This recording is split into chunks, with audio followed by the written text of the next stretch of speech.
Welcome and thanks for joining us at EMII.com. I'm Remy Huki for your hedge fund headlines. Today is Tuesday, July 8, 2008. Newstar Asset Management has named Donald Pepper as head of alternative investment beginning September. This according to Hedgeweek. He is currently head of prime brokerage sales in Europe, the Middle East, and Africa at Merrill Lynch International.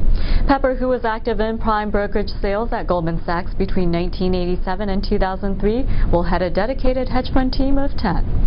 He will oversee the company's range of 7 single and multi-manager hedge funds and seek to develop new business. And staying with hedge fund news, GLG Partners has hired Driss Ben-Brahim from Goldman Sachs to help fill the void when Greg Coffey, the London-based firm's top hedge fund manager, leaves. This according to Bloomberg News. Ben-Brahim, 42, a London-based managing director in Goldman's proprietary trading group, will be responsible for developing a special situations platform. GLG said in a statement that will include the firm's existing $1.2 billion emerging markets special situations business. Ben-Brahim will manage funds including one run by Coffey 37, who said in April he will leave GLG in October.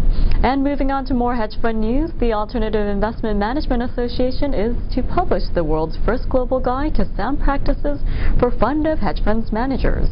According to International Securities Finance, the guide, which is due for publication in early 2009, is being developed by some of the world's leading fund of funds practitioners. It will focus on areas including risk management, disclosure to investors, valuation, management of conflicts of interest, and other operational issues.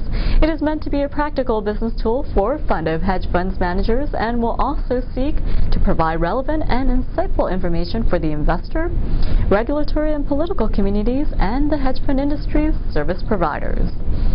And in other hedge fund news, Asian hedge funds are increasing their use of multiple prime brokers after the U.S. subprime mortgage market collapse heightened the risk of relying on a single investment bank for brokerage services. This according to an Asia Hedge survey. Bloomberg News reports that hedge funds that are managed in Asia or invest primarily in the region awarded 326 shared mandates to prime brokers. That's 36% more than last year based on information in Asia Hedge's 2007 and 2008 Asian prime brokerage surveys. The pace of growth exceeded the less than 20% increase in sold mandates to 778 in the past year. And that rounds out today's hedge fund headlines. Thanks for joining us on EMII.com. For more details on these stories and much more, click onto your hedge fund channel online and read the latest developments.